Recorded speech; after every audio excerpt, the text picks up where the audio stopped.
নমস্কার বন্ধুরা। কর্তামশাই তো বাজার থেকে পমফ্রেট মাছ নিয়ে এসে হাজির। এসেই তার কিছু না কিছু বলা চাই। এই পমফ্রেট মাছ এনেছি, তুমি কিন্তু বেশি রিচ করো না। কালো জিরে কাঁচা লঙ্কা দিয়ে তুমি এই পমফ্রেট মাছের ঝালটা করো। আচ্ছা বাবা, তাই করব। তুমি এত কথা বলো কেন? তারপরেতে কিছুই না করে ধুয়ে নিয়ে সোজা এয়ার ফ্রায়ারে দিয়ে দিলাম। মাথায় তখন চলছিল আমার আজকের পমফ্রেট মাছটা কী করে তোমাদের কাছে আমি দেখাবো।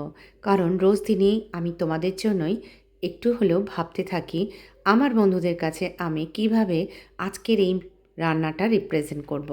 তো সেরকম ভাবা আর সেরকমই করা, যেরকম ভাবলাম সেরকম করে ফেললাম। তো মাছগুলোকে এয়ার ফ্রায়ারের মধ্যে দিয়ে নুন হলুদ মাখিয়ে একদম একটু তেল দিয়ে মাখিয়ে করে নিয়েছিলাম।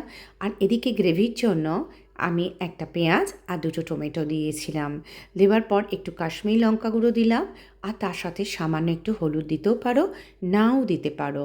দেওয়ার পর এবার পরিমাণ মতো একটু নুন দিলাম। প্রথমে বেশি নুন দিলাম না, কারণ শুকনো করব কি গায়ে গায়ে একটু ঝোল রাখবো সেটা ভেবে পরে দেখছি, আগে মশলাটা রেডি হোক। তারপরে এরমভাবেই মশলা থেকে তেল ছাড়তে লাগলো। আর মাছের এই কারিটা খেতে হয় দারুণ। তোমরা এভাবে যে কোনো মাছকে একবার এভাবে করে দেখো। হ্যাঁ, তবে কিছু কিছু ক্ষেত্রে যেমন ভেটকি মাছের ক্ষেত্রে তোমরা এর সঙ্গে একটু 2 কোয়া 3 কোয়া রসুন অ্যাড করতে পারো।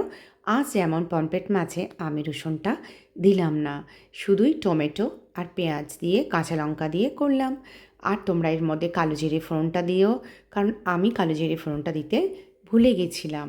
তো এইভাবেই রেডি আমার আজকের এই পমফ্রেট মাছের গ্রেভিটা। এইবার কাজ পমফ্রেট মাছগুলোকে দেওয়া। তাই পমফ্রেট মাছগুলোকে এয়ার ফ্রায়ার থেকে বার করে রেডি করে রাখলাম। যেই তেল ছাড়া মশলাটা রেডি হলো, তখন এক এক করে এর মধ্যে মাছগুলো দিয়ে দিলাম। দিয়ে ভাবলাম বড্ড গায়ে মাখা হচ্ছে, তাই জন্য সামান্য একটুখানি এর মধ্যে জল দিলাম। দিয়ে একদম গায়ে মাখা মাখা। একবার বানিয়ে তোমরা দেখো তো বন্ধুরা, তোমাদের কেমন লাগে পমফ্রেট মাছের এই কারিটা বা ঝালটা? আমাদের তো ভীষণ ভালো লাগে, সত্যি বলছি। গায়ে মাখা মাখা আর খেতে না খুব ভালো হয়। আর কিছু না, ওপর থেকে ধনেপাতা কুচি। দেখেছো কেমন সুন্দর দেখতে হয়েছে যেমন, আর তেমনি স্বাদেও হয়েছিল। ভরপুর খেতে দারুণ হয়েছিল জানো।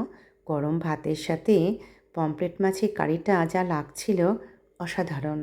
তোমরা বানিও আর আমাকে জানিও তোমাদের কেমন লাগলো রান্নাটা। টাটা, খুব ভালো থেকো।